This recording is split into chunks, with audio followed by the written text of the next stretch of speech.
What is this third century crisis? Let us find out in this module. In the first and the second centuries, whereby and large periods of peace, prosperity, and economic expansion. The third century brought the first major signs of internal strain. So during the first century, second century, a large period of time they were very peaceful except during 1 year.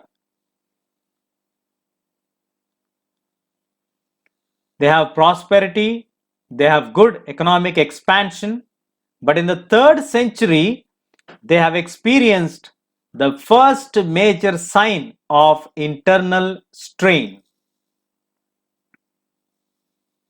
From 230s AD, that is the early third century, the empire found itself fighting on several fronts simultaneously.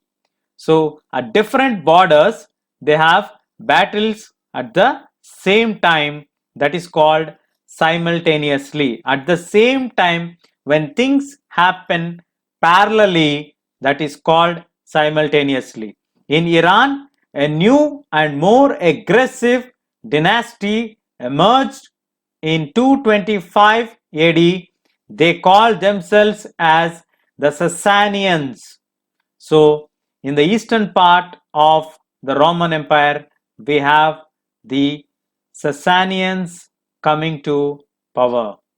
And within just 15 years, they were expanding rapidly in the direction of the Euphrates, that is towards the westwards of Iran, that is at the eastern border of the Roman Empire.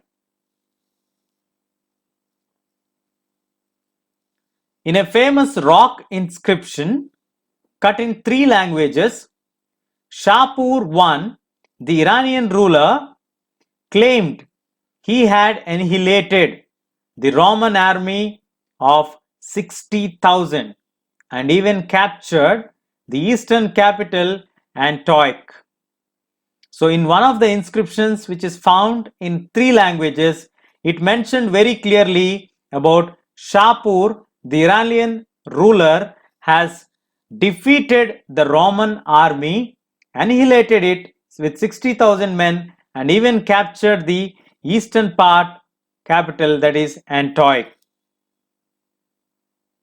Meanwhile, a whole series of Germanic tribes, or rather tribal confederacies, most notably the Alemanni, Franks, and the Goths, began to move against the Rhine Danube frontiers, and the whole period from 233 to 280 saw repeated invasions on the whole line of provinces that stretched from Black Sea to the Alps and southern Germany.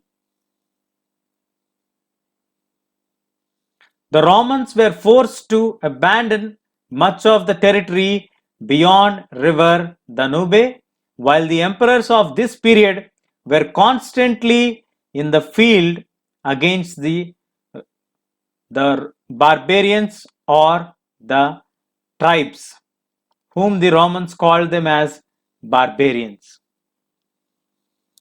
So the rapid succession of the emperors in 3rd century, that is 25 emperors, have changed in a period of 47 years, that is 50 years. On an average, for every 2 years, there is an attempt of change of an emperor. There is a change of an emperor, there is no attempt. There is a constant change of emperor for every 1.5 year to 2 years on an average. Is an obvious symptom of strain that is faced by the empire in this period. So why we are calling this as a 3rd century crisis? On all the borders, we have continuous battles or wars. starting from the Sasanians in the east, the barbarians according to the Romans, the tribes on the west,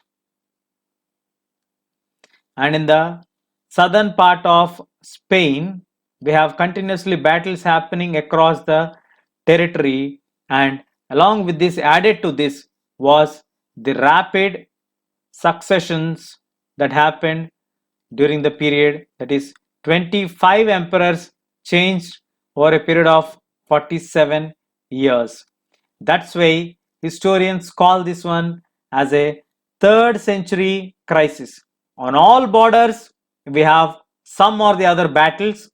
It is with the tribes, it is with the Sasanians, and internally they had the rapid succession of the emperors, that is 25 emperors changed in a period of 47 years. So rightly, the historians are calling this period as a third century crisis, because the first and the second century, or even the early third century, the kingdom was extremely peaceful, stable, prosperous, and rich. But this got completely reversed during the period from 230 to 280. During these 50 years, there was a complete 360-degree turn which happened, or 180-degree turn which happened, that there was no stability, no peace, no prosperity. Continuously they were fighting at different borders simultaneously, parallelly, and on the top of that, there was a rapid succession of emperors in the third century period. That's why it is rightly called as third century crisis.